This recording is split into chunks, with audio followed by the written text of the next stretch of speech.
Hi, welcome back to Man of Steel Fan Gives Hope.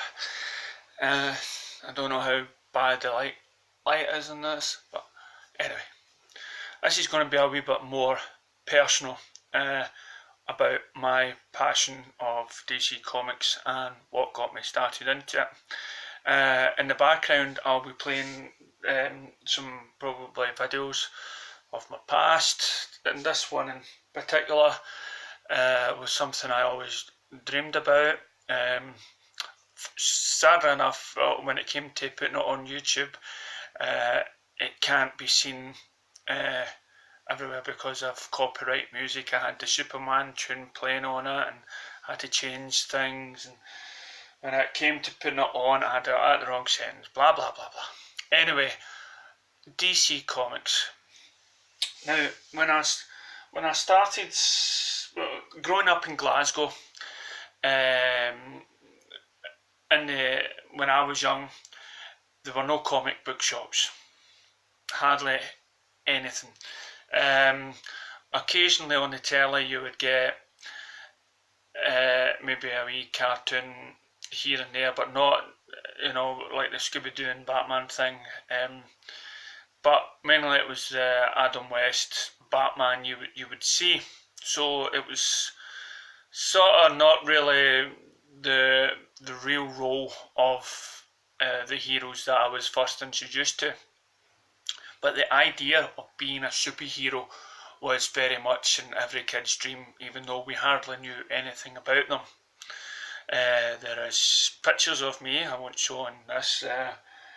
I'll have to check Facebook and everything else and show you, but there's me, and I think I was about 6 years old, dressed up as Batman, and my friend Murray Leesman dressed up as Robin. And then there was pictures of myself being Superman.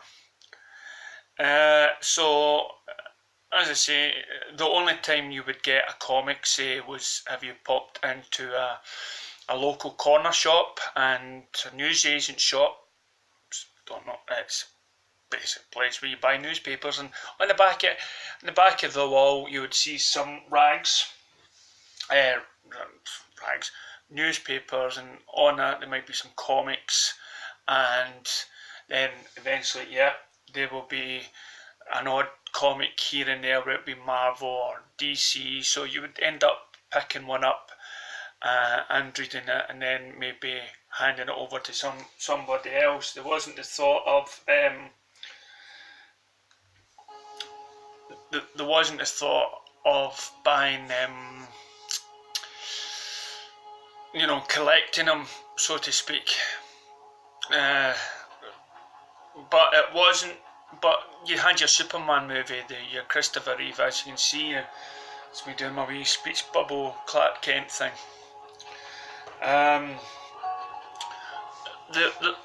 There was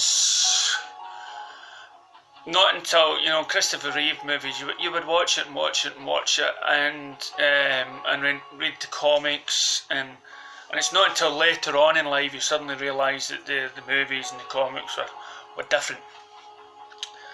So then one day I went on my wee holiday down to the south of England, and there was a joke shop there.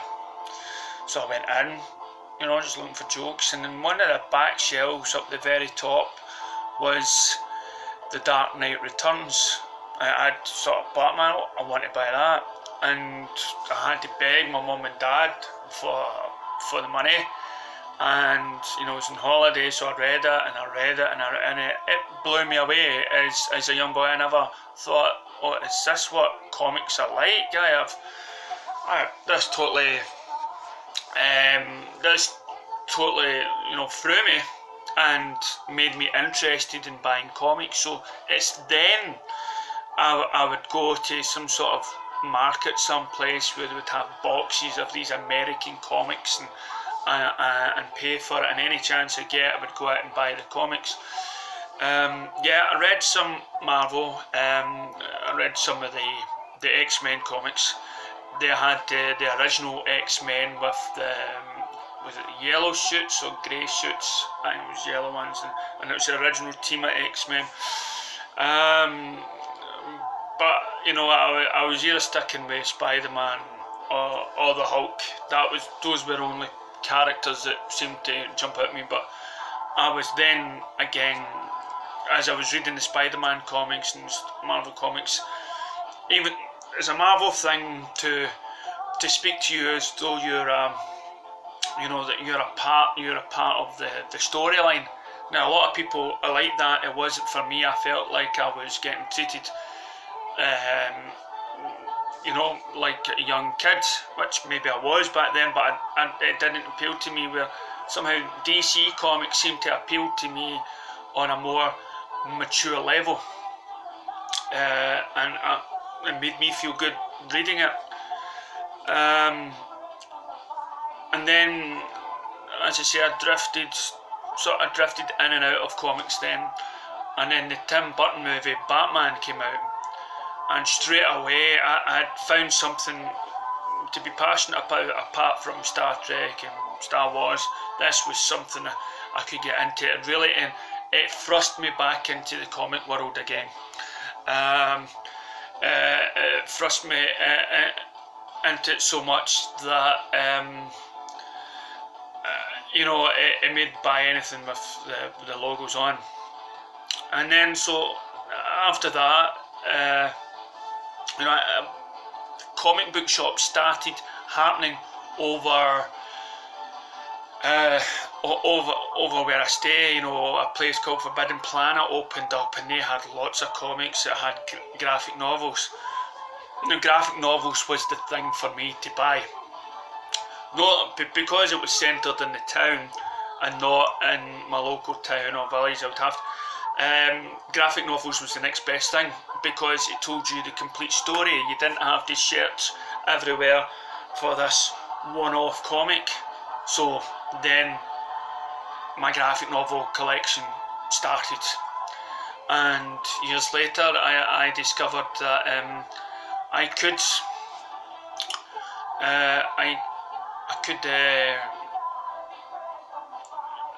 anyway, years later I discovered that one of my very first ever graphic novel, The Dark Knight Returns, because of the cover, it was more expensive, and even though I'm not buying them for investing money, so to speak, it was quite a surprise, and it was quite a surprise to me that I'd bought something that was worth quite a lot of money. So then years later, Smallville happened, you know, and it really enticed me to again go into the Superman lore. You know, before Smallville, let's go back to Clark Kent and Lois Lane Adventures, the death of Superman. Okay, the death of Superman. Wow. Do you know? I mean, all the newspaper was talking as though this was him finished, and it made me. And the world without Superman got me more interested, and said, "Well, man, this Superman guy, there is more to him." And I went out, and it was either Batman books I was buying or Superman books I was buying. So all that started off, and back then I really thought Lois and Clark series was fantastic. It's good. Don't get me wrong. You know, it's good for kids and everything else, but when you're seeing it 10 years later, it's out of date. Smallville comes along, and Smallville again. Wow, you know, it was, and I was in my ship. I work in the shipyards, and I was talking about Smallville to all these other people, and they had no idea what Superman was and everything else, and so I tried to explain it to them, and it got me interested in getting them to invest as well into buying comics. I wanted to tell the world I wanted to tell people about these comics, because back then it wasn't cool. You know, you read a comic, and because of the controversy there,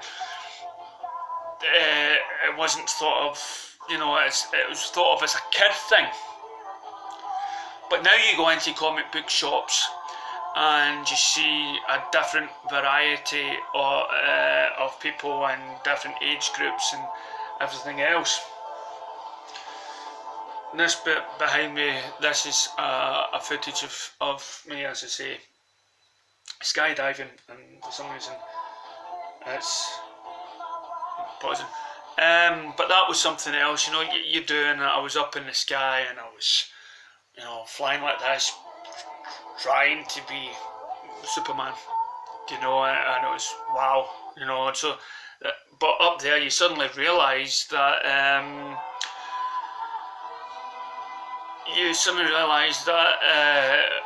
God, Superman must go through a hell of a time with all the wind shoved at his face and the bugs and everything else. It's not all nice and calm up there, you know. Not like you could take Lois Lane in a night shot and fly her through the sky and then take her into space that she won't get cold, so to speak. So, as I was talking about Smallville on the boat, people came over and we started talking about it, and I was then going home buying the box set of Smallville, you know, and giving it to them and say, try this out, watch 1 or 2 episodes and watch that and let me know what you think. And it came back and just that was brilliant. Now I'll show you a wee bit of this in the next video. And as he came back, I gave them books in order to get their interest going. And those books I gave them is what I'll be discussing in the next video, because, as I say, I've only got 15 minutes and I want to give each one its time. So thanks for listening. I hope you tune in to the next Passion of DC. Thank you, and be positive out there. DC rules.